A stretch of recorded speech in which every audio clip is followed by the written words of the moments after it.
Hey everyone, this is Brown at IF Brown. Merry belated Christmas to all of you. I hope it was a good one. Tonight we are going to be talking about Darkhawk, issues 10 through 15. This particular set of issues made up the Heart of the Hawk storyline, which was, in my opinion, the Darkhawk series at its best, within its first 25 issues, that is. So, this particular storyline had the creative team firing on all cylinders. You had writer Danny Fingeroth juggling multiple plot points and yet tying it all together into one cohesive story. You had Mike Manley continuing to strike the right balance between gritty realism and the utterly fantastical with his pencils. You have Ricardo Villagran on inks, complementing Manley's style rather well. And you have Joe Rosas on colors, who is definitely responsible for punching up the visual quality of the series. And so altogether, this particular storyline was, along with the introductory arc of the series, a good set of stories. And unfortunately, after Heart of the Hawk, there was a bit of a slump within the series, but thankfully they managed to pull it all together again in time for the Return to Forever storyline, which was the then origin of the Darkhawk character. And that in turn was in issues 21 through 25. But prior to that storyline, Heart of the Hawk was definitely the high point of the series, in my opinion. But a lot of things are going on in this particular storyline. Grace Powell, Chris's mom, is finally at a point where she is able to prosecute Felipe Bazin.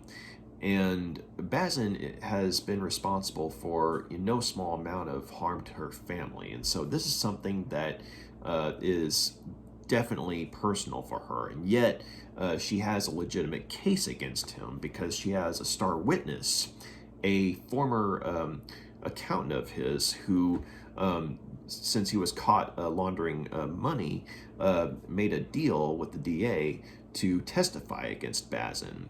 And so while all this is going on, Chris's younger brother, Jason, is caught in a car bomb explosion. And said car bomb was actually meant for their mom, Grace.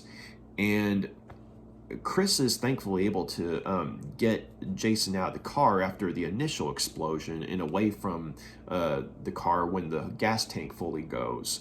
And so, unfortunately, Jason is put into a coma because of this.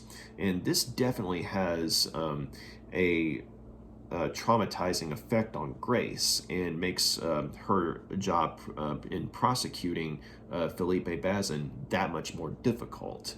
And so, and you have Chris, who up to this point was seriously trying to emulate the heroic examples of people like Spider-Man, Captain America, and Daredevil in terms of fighting crime, but not stooping to the point of killing criminals, like, say, the Punisher.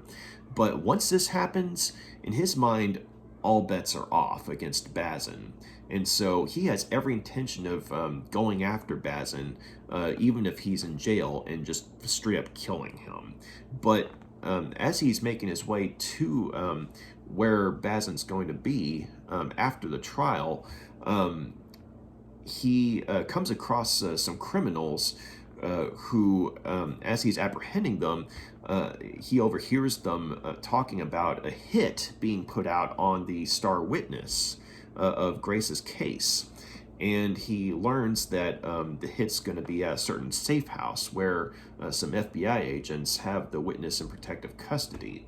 And if these were ordinary hitmen going after the star witness, then the FBI agent who are acting as protective detail for the witness might have had a chance. But unfortunately, this being the Marvel Universe, Felipe Bazin has enough pull as a corrupt criminal mastermind to make a financial arrangement with the foreigner who is a big-time criminal figure in the Marvel underworld, and amongst other things, was responsible for the death of the original Hobgoblin, Ned Leeds, or at the very least, Ned Leeds was the one who was originally thought to be the Hobgoblin, but that's a different story altogether. But for all intents and purposes, that's one of the foreigner's big claims to fame. But he also has an organization called the 1400, and Bazin makes an arrangement with the 1400 for a hit team from the foreigner to go after the Star Witness.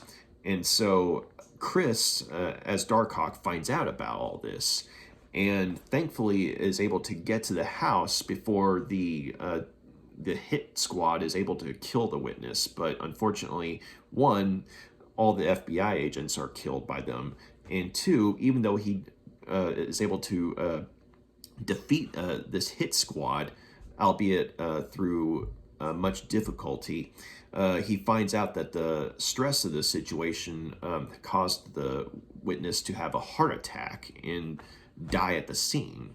And so there goes Grace's Star Witness testimony. And so once Chris is able to get back to trial to watch what's going on, he basically sees how shaken up his mom is. And so, he's trying to figure out, what can he do? What can he do to help? How can he, take out Bazin? But unfortunately, though, while, all this is going on, I mean, he's still trying to figure out, who and what, Darkhawk really is. Because up to this point, he'd had some cryptic messages sent to him. One was a rather spooky phone call telling him to beware the curse of the Darkhawk, to get rid of the amulet before it's too late. And in the car bomb explosion, he found a note written to him saying, beware the curse of the Darkhawk. And so he just happened to find the note right when the explosion happened. Pretty crazy timing. But he highly doubts that whoever left the note was responsible for the bomb. I mean, that one was definitely on Bazin. So he's thinking that if he can learn more about who and what Darkhawk is, then maybe he has a better chance of looking out for his family as well as taking out Bazin. Because on one hand, even though he won the fight through sheer ferocity, he knows that he can't just give in to that every single time, because as he found out the hard way, there are consequences outside of the fight. Namely, in the case of him going up against the hit squad from the 1400 club, you had the Star Witness, dying of a heart attack. So even though Chris won, one fight, he lost another. And so, he goes back to the amusement park where he first got the amulet to try and find St. Johnny, who was a derelict who was the one who, gave him the name of Darkhawk. And so as he goes to amusement park to find Johnny, he does find him.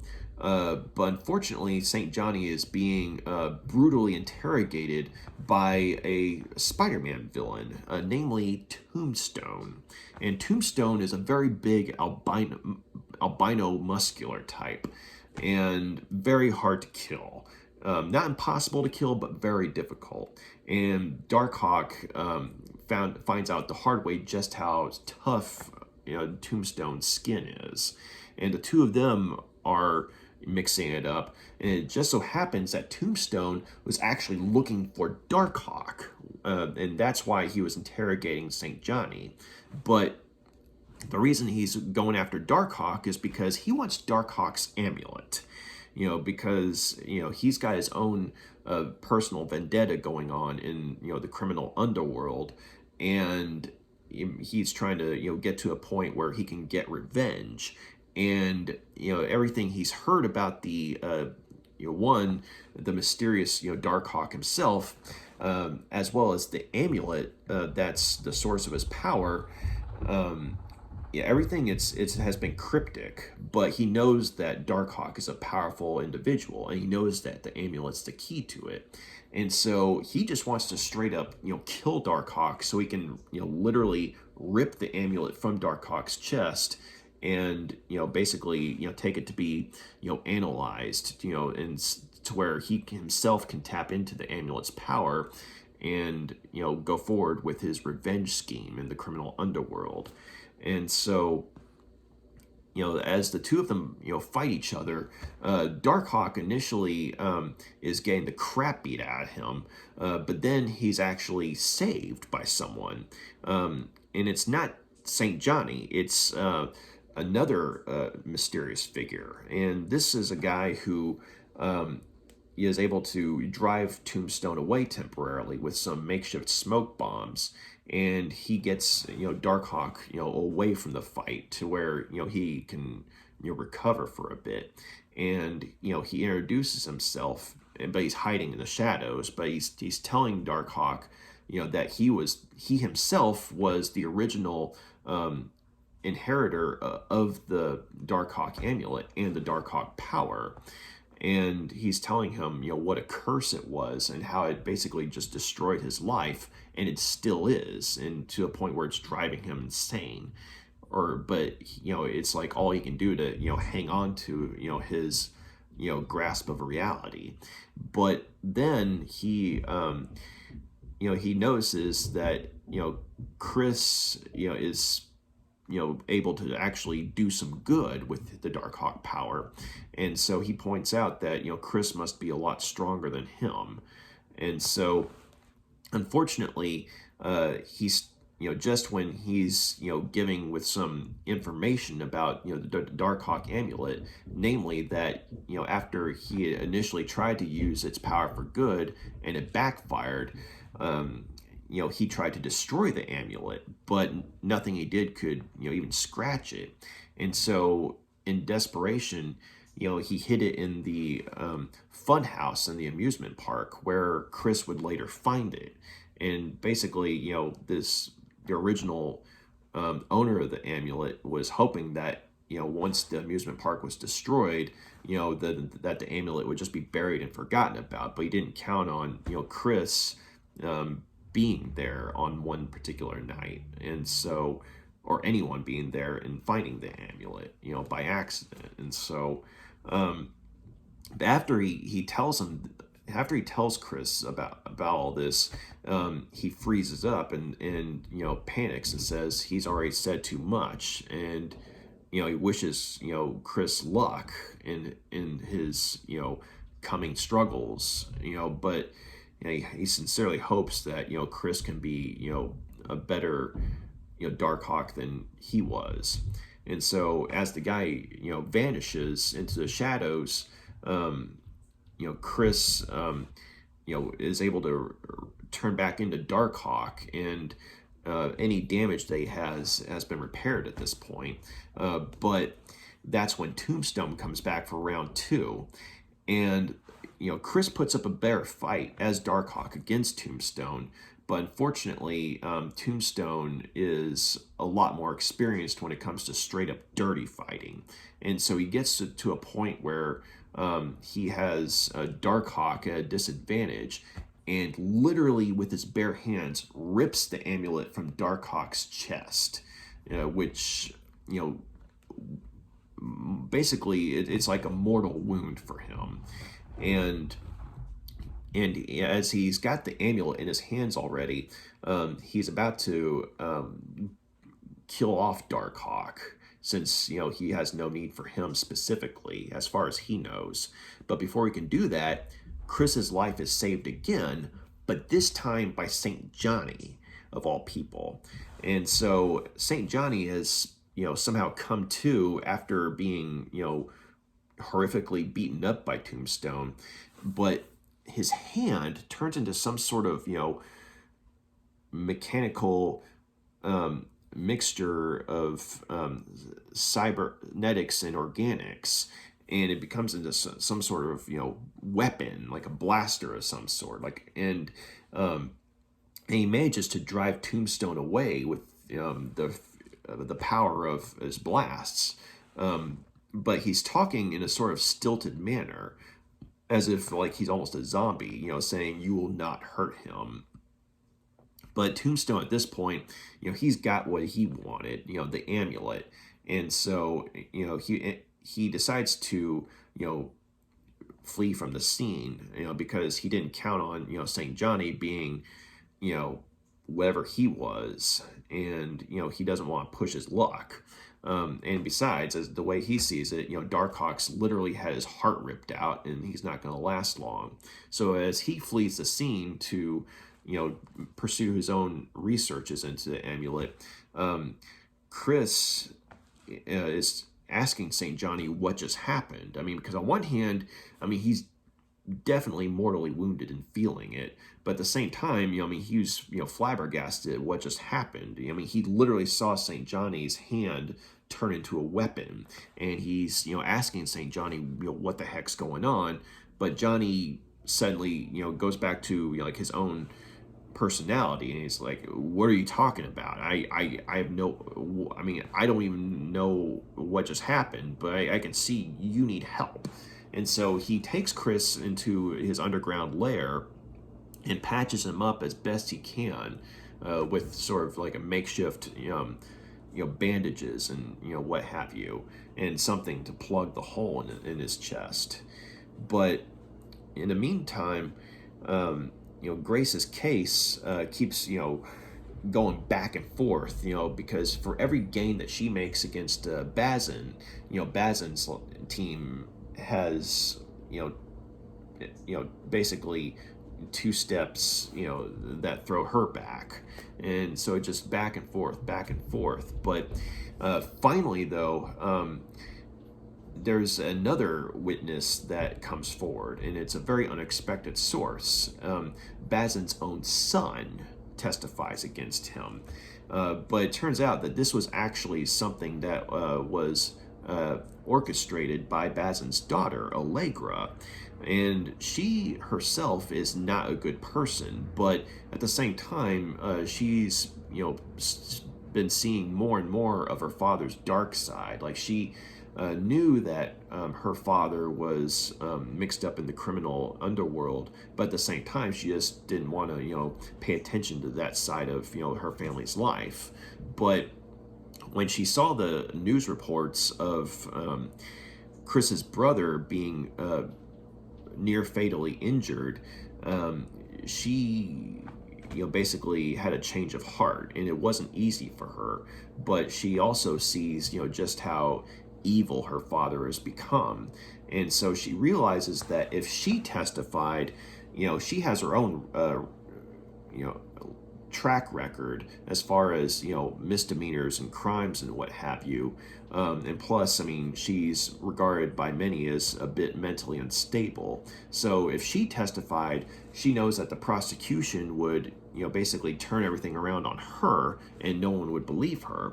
But if the testimony were to come from her brother, who is more upstanding in the legal sense, then there's little to no way that the prosecution would be able to recover from this.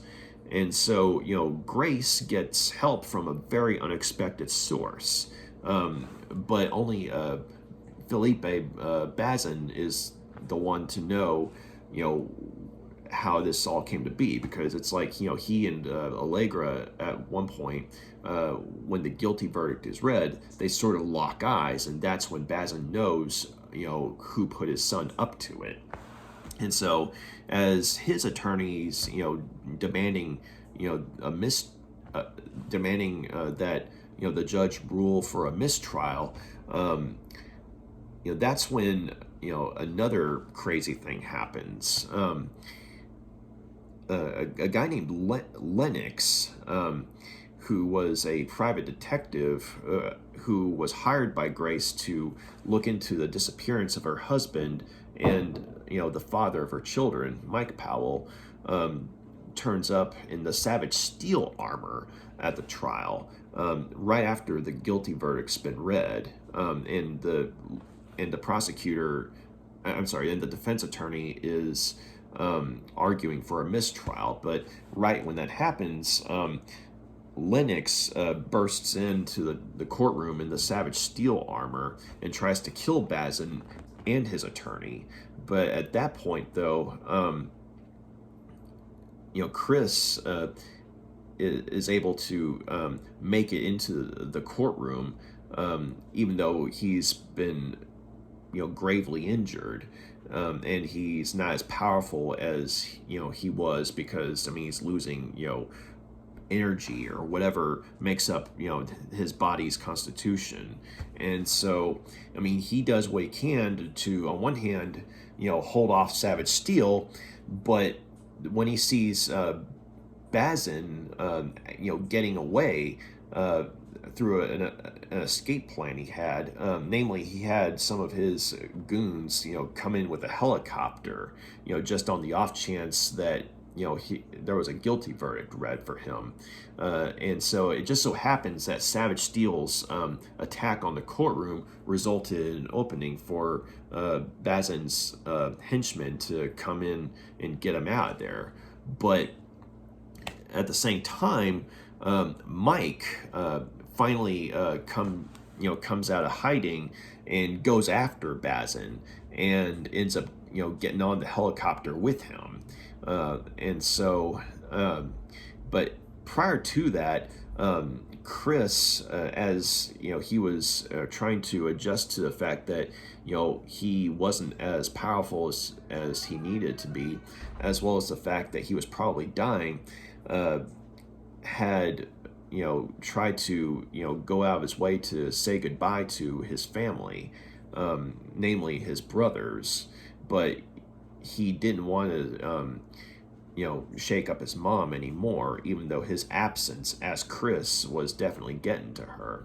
But prior to that, he'd also realized that his father, was still alive when he saw him in the courtroom earlier, or in the courthouse as Chris, just by accident. But Lennox, prior to revealing himself as Savage Steel, had delayed Chris long enough for Mike to get away. So him seeing his father, turn up again, it wasn't too much of a surprise as it was initially, but the fact that he's going after Bazin, like he literally latches on to Bazin as his henchmen are taking him up into the helicopter, and so basically Chris is put in a situation where on one hand, if he goes after Bazin to save his father, he's got the distinct feeling that he himself will die, because he's running out of power or life force. But on the other hand, if he goes after Tombstone to get the amulet back, he knows that his father will die at Bazin's hands, and so he comes to a very reluctant decision, because he knows that either way, he loses, in some form or fashion. But he decides to, go ahead and, try and go after, Bazin to save his father, because in his mind, it's like if it's the life of a family member weighed against his own, it's no contest. And so he's thinking that he'll die at least, trying to do the right thing. And so he finds out from one of Bazin's, former henchmen, where Bazin's, going to be holed up, where he's going to be hiding, and it's on an island in the Caribbean.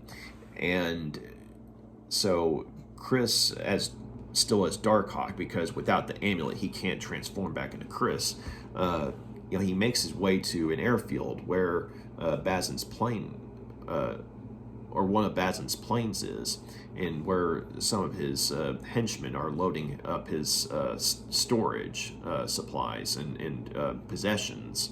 And so Darkhawk stows away on the plane, and unfortunately, though, he's found out by the henchmen on the plane, and there's a fight that breaks out, and unfortunately, the plane crashes, and of all the places to crash land, it turns out that they've landed on an island where Venom, of all people, is holding up at. And while it's bad enough that Darkhawk was the only survivor of the crash, the fact that, in his weakened condition, he has to go up against one of Spider-Man's deadliest villains is something that he had no way of anticipating. And Venom is definitely wiping the floor with him initially, but he's able to, sort of turn the tables on him here and there by way of grabbing some of the parts of the Venom symbiote, like the sort of tendrils and strands, and using them against Venom in some ways, as well as using the razor edges of his wings. But since he can't use his blasts, as far as he knows, Venom still has the advantage, and plus Venom's at full strength, and he can camouflage himself, and so the one thing that manages to give him an edge is the fact that the Venom symbiote is vulnerable to fire, and so as the fight gets closer to the burning wreckage of the plane crash, Venom's driven off, and so Darkhawk he makes some torches to guard himself against Venom as he goes into the jungle, but he doesn't know why Venom's on the island, and all he knows is that as far as he knows, this may well be the island where Bazin is, but he finds out that no, it's not the case. It's a totally different island, and the reason that Venom's there is, as Venom said, he had killed Spider-Man, and since the object of his hatred was destroyed, he decided to hide away from society, and since Darkhawk discovered him there, he can't let Darkhawk get away and tell the world where he is. And so this confuses Darkhawk, because he knows full well that Spider-Man's alive, but he decides to keep that information to himself. And it turns out this was like a whole reference to a storyline in the Spider-Man series around the time wherein Venom and Spider-Man fought each other, and Spider-Man actually faked his death somehow. I haven't actually read that particular storyline, unfortunately, but Spider-Man's somehow able to fake his death to where Venom believes that Spider-Man's killed, and so isolates himself from the world on this island. And so as the two of them fight once more, one of the things that's been happening is that Tombstone, in his efforts to understand more about the Darkhawk amulet, he's resorted to scientific means and mystical means. And anytime the amulet has been tampered with in either a scientific way or a mystical way, it causes the body of Darkhawk to experience a tremendous amount of agony. And so on one hand, he was initially able to keep Venom at bay with his torches, but once the amulet's being tampered with again, it weakens him to where Venom's able to get the torches away with him with his webbing, and so once more he has the advantage on Darkhawk, and it's far from an even contest. But as he's got Darkhawk in sort of a death grip with the ooze and his tendrils and what have you, he's letting the symbiote basically just get into the armor, or try to get into the armor, and start splitting them in half. The Venom, the symbiote, is able to pick up some stuff from Darkhawk, sort of like get a reading on him, since it's basically going into him to sort of kill him from the inside out. Venom, or Eddie Brock and Venom, or Eddie Brock / Venom, is able to realize, because the symbiote was picking up all this stuff from Darkhawk, this, mental stuff, I guess. He was able to pick up on the fact that Darkhawk was an innocent. And, his presence on the island was entirely a coincidence. And so it wasn't until, the symbiote was able to pick up that stuff from, Darkhawk and, get that, rough reading of him, to where, he actually believed him. And so what he does is he fakes his death.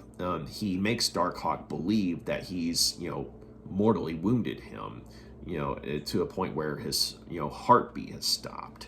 And so, Darkhawk, on one hand, I mean, he's elated that he's, won against this, genuinely monstrous foe. But on the other hand, I mean, he's, horrified at the fact that, someone has died at his hands. And because he didn't mean to kill Venom, but at the same time, it's like, Venom kept saying he was going to, eat his brains and all this stuff. And so it's like when you got a monster like Venom, coming in on you like that, I mean, you go all out. And it looks like he did. And so, he goes back to the plane wreckage and is able to find a container that has a small motorboat in it. And like, a motorboat that's, for, one or maybe two people. And, he's able to get it working. And he has a compass that came with the supplies that were, able to be salvaged from the wreckage. And so he's hoping to use that to get to the island where, Bazin's holed up at. And as he leaves, Venom, basically, stops, playing possum and starts, getting up again and, sort of, seeing Darkhawk off from a distance. And, and he's thinking about, how, the alien part of him was able to pick up on the fact that he was an innocent. And so, since Eddie Brock wasn't innocent in their mind, that's kind of why, he, was able to feel something of a connection with Darkhawk in that sense. And he also realized that, Darkhawk hadn't been there on purpose. But he also was able to pick up on the fact that Darkhawk was probably going to die, within a day. Because, I mean, when the symbiote was, basically in the process of, ripping Darkhawk apart or about to rip Darkhawk apart, it was able to pick up, even more stuff on him, like, his, physical condition and what have you. And even though the Darkhawk body was foreign in nature, there was just enough, I guess, of a similarity, to an organic body to where, the symbiote was able to pick up on, okay, this guy is not going to make it. And so he figured, okay, may as well, let, Darkhawk, die trying to, do what he needs to do. And because, I mean, while they were fighting, Darkhawk let slip some info, like, what he was trying to do, where he was trying to go, and what have you. So he figured, slim chance is better than no chance, for an innocent. And that's why, he faked his death and let Darkhawk go. But in the meantime, Darkhawk is able to make it to Bazin's island, where Bazin has, his father, Mike, held hostage. But in the meantime, though, he also has his own small army of henchmen, including Lodestone, from a few issues back in the introductory series. And, just on the off chance that Darkhawk himself shows up. But, once Darkhawk gets there, he's, once again in a weakened condition, because, I mean, he's literally dying.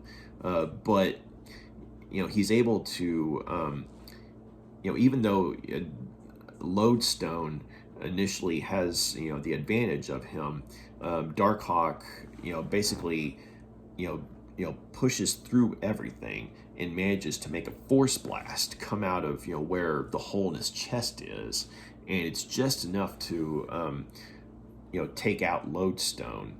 And unfortunately, though, while he's able to defeat Lodestone and Bazin's henchmen, he's too late to save his father, because Bazin and Mike actually get into it, and they mortally wound each other. And so as Mike's dying, he's telling Darkhawk that he knows that he's got some kind of connection with his family. He doesn't know what it is, but he knows that he's for whatever reason is trying to protect his family, and he's got some sort of attachment to him, but he doesn't know what it is. And so he's begging Darkhawk to promise him to look after his family, to be the edge against crime that he couldn't be. And so as his father dies, I mean, this just sends Darkhawk into yet another tailspin of trauma, because on one hand, I mean, he's got his mom constantly being psychologically shaken from what everything that's been going on, and then you have his brother in a coma in a hospital, and now you got his dad who's just died. And so the only consolation is that Bazin's died with him, but he is able to make it back to New York by way of catching a ride on a plane from the island. And the funny thing is, at this point, he was initially threatening the pilot to take him to New York. But it turns out that this pilot says, "Hey, no threats necessary. If you want to go to New York, we're going." And it turns out that this particular pilot actually lived in an area wherein Darkhawk had recently taken out some drug dealers and made the neighborhood safer. And so, Darkhawk kind of drops the, dark and intimidating act and just, thanks the guy and collapses in a seat on the plane, asking, the shaken lady next to him, to just let him know, when they get to New York. And so by the time they do get to New York, he gets out of the plane, or he flies out of the plane, and tries to come up with a plan, because he figures that the one chance he has is to find Tombstone and try and get the amulet back. But failing that, though, I mean, he wants to at least say goodbye to his family. And so Tombstone in the meantime is trying once more to find out what this what the amulet is, or how he can draw power from it. And a psychic is his latest attempt, and she actually is able to make a connection with it, whereas a sorcerer prior to that, who was trying to make a connection with it, got flash fried by the power of the amulet, literally. And then on the other hand, I mean, this psychic, she's able to get a reading on it, saying that the owner of the amulet, it's calling to him, and he's on his way here. And Tombstone's saying, "I'm the owner of the amulet. What are you talking about? He's dead." But that's when Darkhawk, he's able to basically kind of home in on all the probing and poking and prodding, scientific and otherwise, and he smashes into the area where the psychic and Tombstone are, and finally he and Tombstone go at it, round 3, and this time Darkhawk he goes to rather drastic means to take out Tombstone, but he takes live electric cables and basically fries Tombstone, just electrocutes the guy. And it definitely gives him a flashback to when one of Bazin's henchmen, tried to kill him on the first night that, he was Darkhawk, because, that's how that one particular henchman died. He died trying to electrocute Darkhawk with some live wires.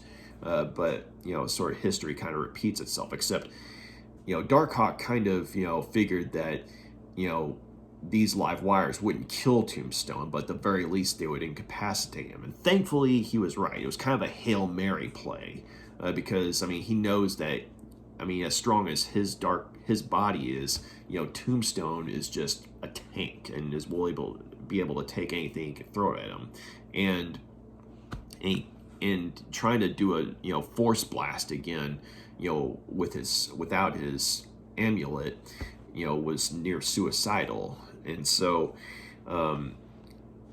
he's able to, take Tombstone out, but then he gets the amulet and, tries to put it back in his chest, and he's able to get it there, but he still can't change back into Chris. And so, he makes his peace and decides to, basically, try and, say goodbye to his family and then go off somewhere to die. But as he's looking through some of the stuff they managed to get from his home before going after his father, he found an old journal that it was from his dad, and his dad was talking about an instance wherein he and his partner were going after some drug dealers, and said drug dealers ran this old lady down in an attempt to get away, and his dad was initially thinking that we should go after them, and because if we stop for the lady, they're going to get away. But then he kind of comes to his senses, and he and his partner take the lady to a hospital. The drug dealers did get away, but at the very least the lady was able to be taken care of. And unfortunately, though, his partners, his fellow officers, for the most part, called him a bleeding heart, weak-minded. And unfortunately, these partners were a part of the Cabal, as was, Mike. And so, Chris's own father was a part of this, secret group of rogue police officers who were wanting to have, their own edge against crime, a force of, power that would be answerable only to them. And so, with all their cases and some of the busts that they had, worked on, they were able to, salvage some stuff, from various criminals, some of whom had used, say, like Stark technology, for their own ill-gotten ends. And this group of rogue police officers, had created the Savage Steel armor. And the thing is, so that no one member of the group, would be more culpable than the other, they would take turns with the armor. And so that's why, the fact that the first time, Chris as Darkhawk fought against Savage Steel, he nearly got killed. Plus he was still inexperienced, but the person who was wearing the Savage Steel armor at that time was far more capable with the body armor, or the suit of armor and the weapon systems that it had. And that's why he nearly killed Chris as Darkhawk that first time, as well as when Darkhawk reluctantly teamed up with the Punisher that other time as well. So you go from that to Darkhawk being able to take out Savage Steel in just a couple of seconds when Savage Steel is attacking the courthouse. So Lennox, the private detective that Grace had hired, yes, he was wearing the Savage Steel armor at that point in time, but he himself was not Savage Steel, the whole way through. It was just that one particular instance, because he himself was a part of the Cabal as well. But it turns out that, along with Mike, he had his own issues, with the group's goals. Because, on one hand, I mean, yes, they both felt, he and Mike both felt that the police department needed an edge against crime, something that was, of an equal power level.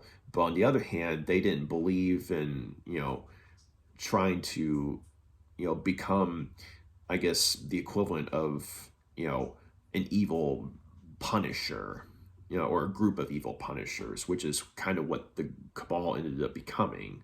And that's, what Savage Steel became as well, unfortunately. And so, Chris, I mean, he's finding all this out as he's dying as Darkhawk. I mean, he's looking through all this stuff. And so, he knows that, his dad took part in, receiving bribes from, criminals like Bazin. But the thing is, the reason that these guys were taking bribes was not out of greed necessarily, at least not in his dad's case, but they were trying to finance, the Savage Steel project, for themselves. And so, Chris realizes that, his father was not a bad cop. He was trying to do the right thing, but unfortunately, it all just kind of blew up in his face. And so, but since he's got a measure of peace, though, and he knows that his dad was a hero, considering that, his dad had a chance to go after the drug dealers, but chose to save the old lady instead. He's dying, and a weight's lifted. But right when that happens, though, right as it's happening, he realizes he's just changed back into Chris. And so it's like, he can't quite explain it, but it's like, him being in a state of mind that was peaceful, and accept a moment of acceptance, combined with the fact that, the amulet had enough time to, readapt itself to the Darkhawk body, finally gave him the power he needed to change back into Chris. And so, he realizes that, I mean, there's still some hope that he can still be Darkhawk and try to be the edge against crime that his father, initially tried to be. And so he also realizes that, unfortunately, his family, though, his mom and his two brothers, they're going to have to cope with the fact that, Mike is dead. And so, and he's trying to figure out, okay, I mean, what do I do with this? I mean, do I tell them about who I am? Who do I tell? Because, I mean, he still doesn't know everything about, who and what Darkhawk is, other than some cryptic, details from, the original predecessor of his, as well as St. Johnny. But on the other hand, it's just, a very chaotic time in his life in general. But at the same time, at least, he's able to go forward with some measure of, bittersweet hope. It just took his father dying for him to, I guess, get to that point. But all in all, though, this was a very, well done storyline. And I feel like that, at times I felt like as I was reading, I felt, like it was reminiscent to, a Law and Order episode that just happened to be in the Marvel universe, with the, trial of, Bazin, and, you had, Grace Powell, on one hand, scored some points, but then on the other hand, you had Bazin's, defense attorney, being able to hit back twice as hard. And so just kept going back and forth, back and forth. And so you got all the legal drama going on there, and just a glimpse into his criminal history. And yeah, Bazin was a bad dude. On the other hand, though, I really liked the fact that the his downfall was brought about due to his own daughter basically having enough of a conscience to realize that, I mean, her father was a monster and needed to be put away. And so, I like the fact that, even though she was having her own issues with him, it was the fact that a little kid had gotten hurt.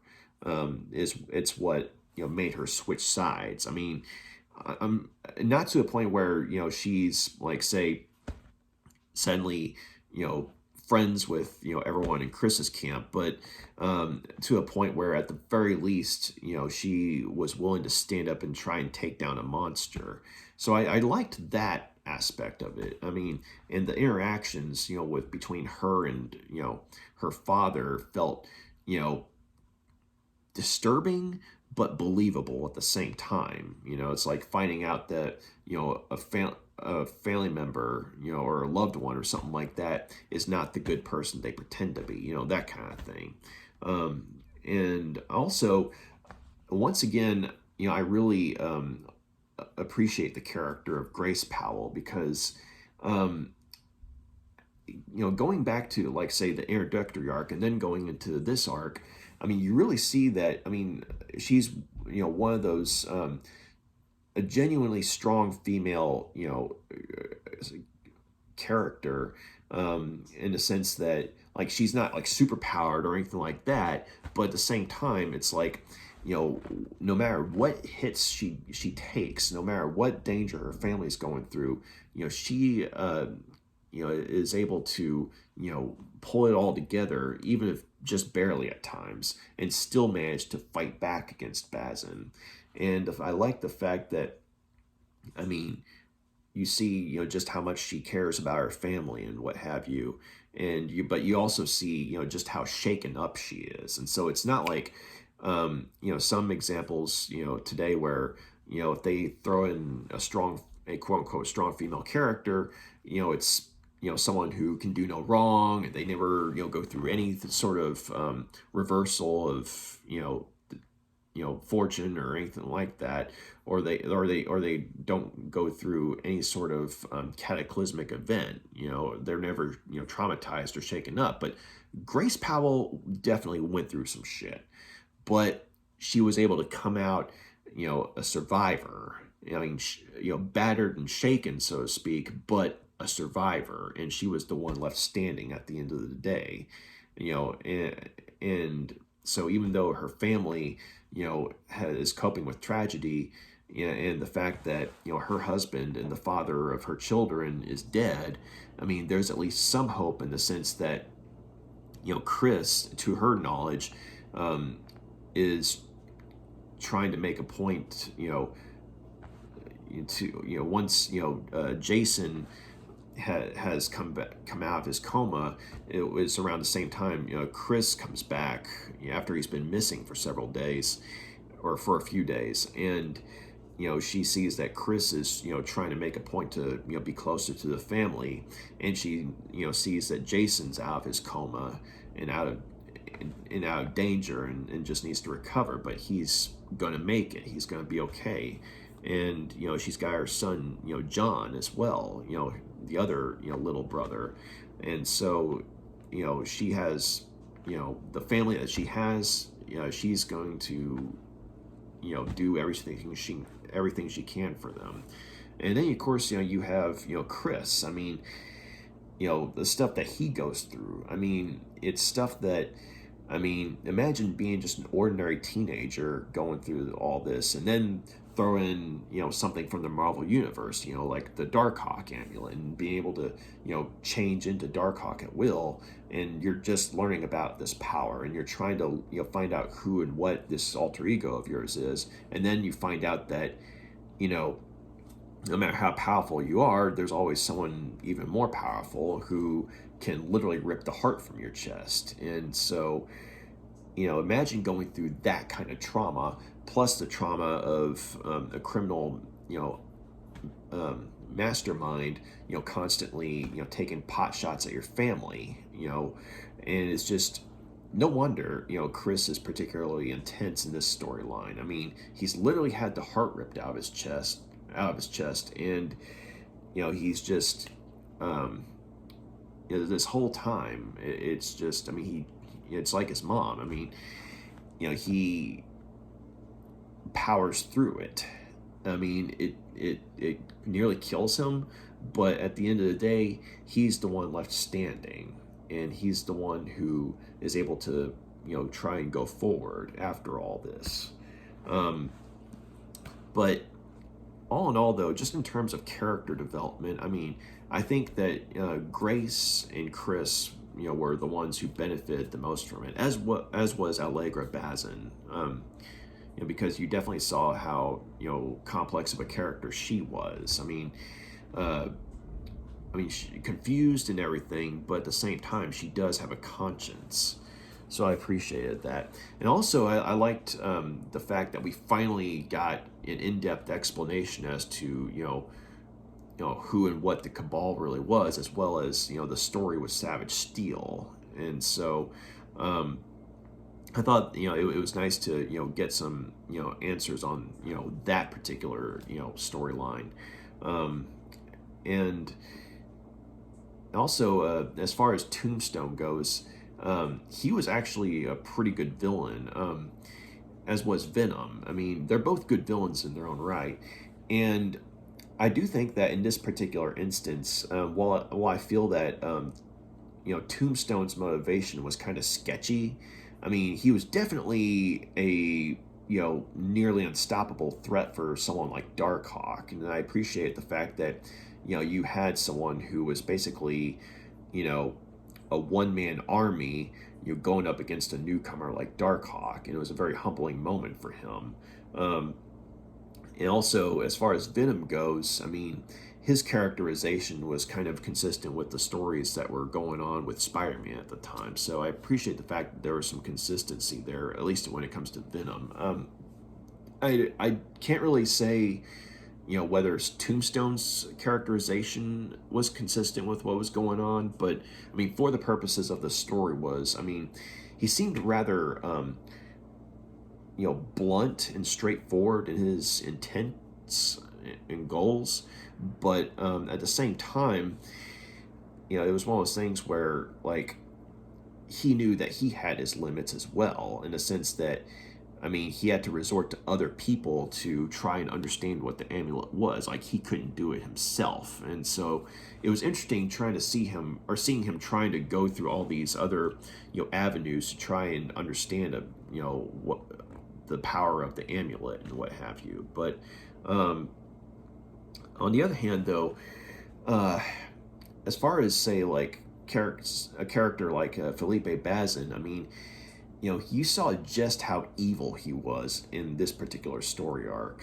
And, you see just how extensive his power was and how far his reach was. And, every time there was an attempt made on, Grace or her children, it was just like, you wanted Bazin, to be taken down just that much more, because he was not above having children murdered, or at least attempt to have them murdered. But I do wish that we had gotten to see more of an interaction between him and Mike Powell. So we do get that, but at the same time, I feel like they could have had more scenes together than what we saw. Before they had their fatal fight with one another. As another thing I was going to say is that as cool as it was seeing Darkhawk take on foes like Tombstone and Venom, I do feel like that having two Spider-Man foes in one storyline, being, I guess you could say, the more dominant threats physically, I feel like it's one of those things where if they had taken Venom out, I feel like that would have given say a character like Lodestone more of a spotlight, because in the stories that she was in the introductory arc, she was a very dangerous villain, but here though, she's only on page for a little bit, and yeah, she's still able to put up a challenge for Darkhawk, but even in his weakened state, he's able to take her out, and that's it. But I guess it's one of those things where it's, yes, it's cool to see Venom and all that, but I feel like his appearance was just sort of gratuitous. Whereas Tombstone, while I think his motivation was for getting Darkhawk Darkhawk's amulet was a bit sketchy. I mean, for the purpose of the story, it was a motivation I could buy, and he was definitely, you know, a rather dominating threat against Darkhawk. You know, whereas two Spider-Man foes, you know, being a dominating threat, I think was a little too much. Like if it had been Tombstone and Lodestone, uh, albeit you know fighting Darkhawk separately at different times, I think that probably would have been better. I mean, it would have been better character development for Lodestone, and it would have given Darkhawk, you know, some more, say, street cred, as it were, in terms of having um, the chance to fight one of its own foes, as opposed to, say, not one but two of Spider-Man's foes. And um, so yeah, it's just one of those things where it's like, you know, if I had to pick and choose, you know, which of the two, you know, the storyline would have been better off without of, as much as I like both characters, I mean, I think that, you know, Venom would have been the one we could have easily taken out. Whereas Tombstone, though, I mean, you know, his presence in the story works at least. I mean, you see just, you know, how dangerous he is and what have you, and you know, and there are hints at, you know, his backstory as far as, you know, why he's out for revenge and what have you. And I do wish that we'd gotten a little bit more development as far as that goes. I mean, yeah, they mention it here and there, you know, who he's going after, and you know they had a falling out with certain people and why he's going after them. But at the same time, I feel like it's one of those things where, you know, unless you read certain issues of Spider-Man or Daredevil at the time, you know, you're not going to understand, you know, the references. I mean, I know I didn't, other than, say, looking at, you know, the points that they were talking about in the comics. I mean, because they reference, you know, which issues of Spider-Man or which issues of Daredevil, you know, Tombstone's talking about. But at the same time, you know, you don't really feel, I guess, you know, Tombstone's motivation is something that it's not something that, you know, lights a spark under the reader's feet. I mean, you know, say for instance with someone like Bazin, I mean, he's the main villain of the storyline. I mean, he's the one who's, you know, kind of driving things, you know, whereas, you know, Tombstone is basically like a, you know, random, you know, blunt instrument that just happens to smash into Darkhawk's life in a rather near fatal way, mind you, but still, it's just his presence just happens to be, it's happenstance, whereas Bazin's presence was more deliberate, if that makes sense. Yeah, so I guess, yeah, the other thing is, I mean, the one other quibble I think I had with this particular storyline is, as good as the art is, and I still stand by the fact, by my opinion, that, you know, the art team of Mike Manley and Ricardo Villagran, as well as, you know, colorist Joe Rosas, I mean, they still do some fantastic work.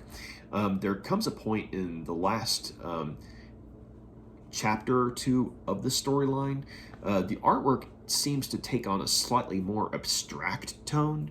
Like characters, you know, start to look a little more blocky, whereas prior to that, you know, they looked very fleshed out, very human, and what have you. I mean, you could still tell who was who within the last, you know, chapter or two, but I noticed though that it seemed to start in the storyline, in the parts of the storyline where Venom was brought in, because, you know, Venom was, you know, drawn to look, you know, sort of, I guess you could say, crazy and abstract looking, as opposed to, say, proportionate or anything like that. And unfortunately, though, that abstract style, you know, kind of carried over into, say, the human characters, you know, within the last chapter or two. I mean, like, it wasn't bad art, but I feel like it kind of makes me think of back when I was reviewing the Deathlock miniseries from the 90s, wherein, you know, the first two chapters, the pencils were by Jackson Guice, and they were very clean, very polished and defined. And then in the chapters 3 and 4, Dennis Cohen, took over on pencils, and both artists are really good, but the style, the transition of style was very jarring. Because you go from clean and refined to gritty and abstract, within a short amount of time. And it was a similar kind of experience when I was on the last two chapters or so, because you go from clean and refined almost, if gritty still, to abstract and gritty, and it's just kind of a sudden change in tone. I felt that it was jarring in some ways, but at the same time though, because I think of how well done the story is, it's one of those things where it's like, as jarring as the visual changes, I mean, you're still going along with the ride, if that makes sense. Like, and it's not a change in pencils. I mean, Mike Manley's still doing the pencils, and Villagran's still doing the inks, but I don't know if it was just an instance where there was like a deadline crunch, or they were just really trying to do a different art style, like something akin to Dennis Cohen. But yeah, so other than the last two chapters, I mean, the artwork's not bad, but I feel like if, say, the whole art style of the storyline had been, say, that abstract style that the last two chapters were, I think, say, it would have been more okay, if that makes sense. But because, everything was, the usual, polished yet gritty work that Mike Manley had done, with everything prior to those two issues, I think that's where things were just sort of like shaken a bit, if that makes sense. But other than that, though, I mean, other than Venom's gratuitous appearance, I mean, fun but gratuitous still, and then the shift in art style in the last two chapters. I mean, other than that, I mean, I really enjoyed this arc. The action scenes were really cool. You saw just how powerful Darkhawk could be, both when he's at full power as well as when he's dying. And so there was a certain intensity that managed to make the fights stand out that much more. Like, there was a definite sense of urgency to them once Darkhawk was fighting without his heart in his chest, because there was a very real sense that he could die, because he was dying. And so, yeah, it was just an instance where, the character was at a point where, they were being driven crazy with the desperation of their situation on two fronts. I mean, on one hand, they're trying to understand more about, who and what they are. On the other hand, though, they're trying to, do something to protect their family, even if they're helpless, with every attempt. But all in all, I think I'll go ahead and give Heart of the Hawk a 4 out of 5 stars. This was a really cool storyline, and I definitely think that it's, if you want to see a reason as to why the Darkhawk series was one of the more fondly remembered 90s comics to come out of Marvel. Issues 10 through 15, the Heart of the Hawk storyline is definitely a good example of that, along with the prior 9 issues of the series. So the first 15 issues of Darkhawk, I mean, were definitely on point, and yeah, I had fun rereading it for the purposes of this review, and it definitely took me back as far as when I first read it. And there are things where I didn't notice the first time around, and then here I am catching up and noticing them finally, and then also appreciating certain things, like aspects of the character development that they had. I really appreciated this time around. I mean, being older and having dealt more with life and what have you. And I guess that maturity kind of, that mindset kind of carried over into, how I was looking at the story, through an older set of eyes. And I think maybe that's why I appreciate, the Heart of the Hawk storyline that much more now. So I really wish that, Marvel would do another Darkhawk trade paperback, but specifically, for this storyline, because I mean, Heart of the Hawk, I mean, in many ways, I think it's, the series at its best. And it's just a good storyline too. I mean, you've got a very captivating legal drama. You've got a conflict, a character's physical conflict, and you also have their psychological conflict as well. And you've got just all around, I mean, a really good story. And I really wish that Marvel would do something to put these issues together in a trade paperback, or hell, even if they reissued, I mean, the first 9 issues, I mean, they could put 10 through 15 together with those 9 issues, and you'd have like one big book.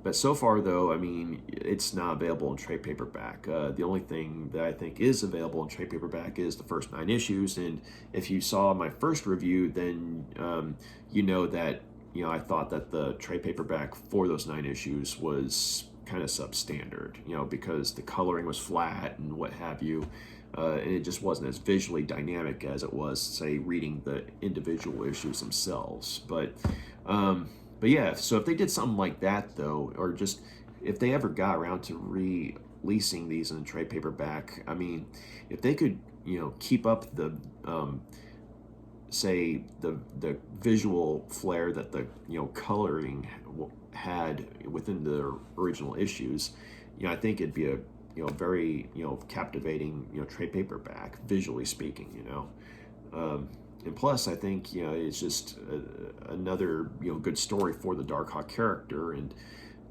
people who are wanting to see an example of good '90s comics, I mean, would definitely be doing themselves a favor and checking the storyline out. So, yeah, Heart of the Hawk, 4 out of 5 stars. And I'll go ahead and show you all the covers. Here's issue 10.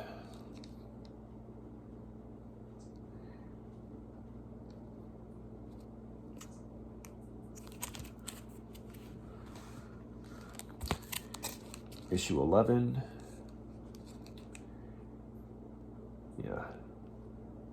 Very fearsome looking Tombstone there.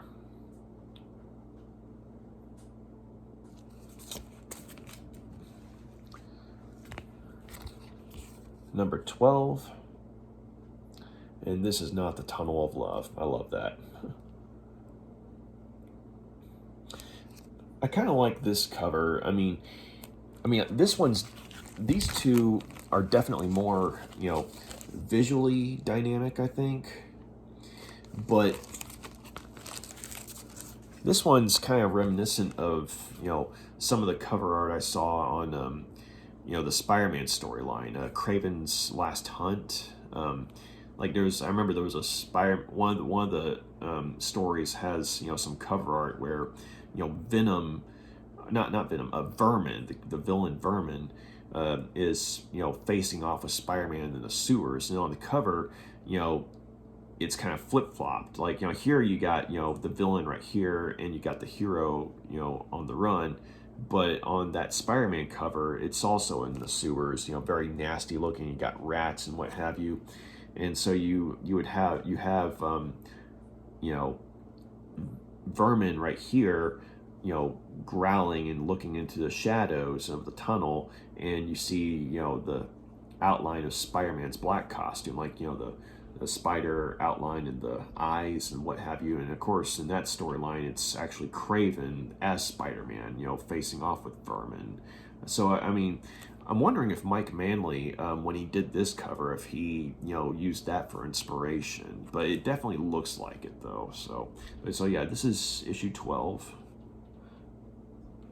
And I liked how you got the, stream of bubbles right there of energy, globules and bubbles, from where, Darkhawk literally has a hole in his chest. You got 13.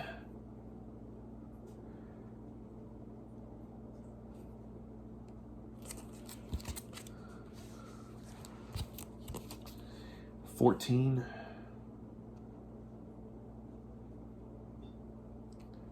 Like the little detail of the on Darkhawk right here, you got the bandages wrapped around him. And last but not least, 15. And so kind of like that, the cover of Darkhawk #3, where you had the reflections of Hobgoblin on his armor, you got the reflection of Tombstone on the metal of his mask. And you got, a lot of organic goop flopping out, from the hole in his chest still. Nasty. Like all around right there. But there was another thing I was going to mention. I neglected to mention it in my first review of Darkhawk, but one of the other aspects of his powers is an ability wherein, if he takes his helmet off, the face he has. I mean, as far as the readers are, know, I mean, it's always in shadow. But the thing is, anytime, Darkhawk, takes off his helmet, if he looks at a mirror, it just terrifies him to a point where he freaks out and, destroys, whatever room he's in. And if anyone else sees it, sees his face, it's like they freak out too. And so, that was one of the initial mysteries that added a layer of mystery to the mystery that already is Darkhawk. I totally forgot to mention that in my first review, but yeah, that doesn't necessarily come up in and of itself, but there are instances where, like when he's trying to disguise himself, when he's dying and he's trying to disguise himself so he can see his family one last time. He's having to be careful how how he's covering up his face so his family doesn't see his face and freak out. Because if he freaks out and destroys a room, how are they going to react? And they're already traumatized about stuff. And so I thought that was a nice little acknowledgement of that. But and also I think there was one of my favorite visual moments, I think, was when Darkhawk, Chris in the Darkhawk body, he's in disguise, sort of like, looks like a Rorschach, with the trench coat and hat and, a bunch of layers, around him. But, he gets into the hospital, into the room, he sneaks into the room to see Jason, who's in a coma at this point. And John is in the room with them.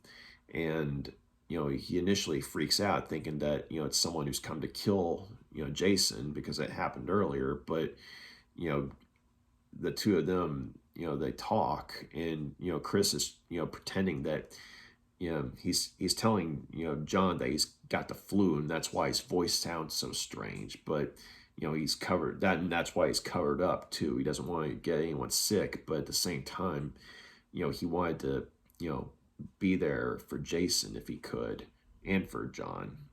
And so you have this nice little moment where, the two brothers, they sort of just break down and, cry and hug and what have you, and just, silently look on, while Jason's in a coma, and, they can't really do anything but be there for Jason. And so I like that visual.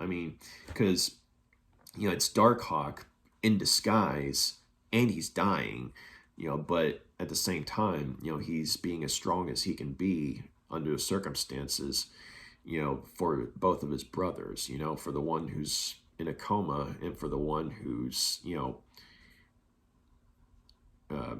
left, trying to, keep an eye on his brother. And just, it was a nice little visual moment, I thought. But Anyway, yeah, so that's Har the Hawk, and I hope y'all enjoyed the review. You got any questions, comments? I'd love to hear some feedback, and I hope this was fun hearing about it, as it was for me to, read about, or to read. So, y'all have a good night. Take care. Bye.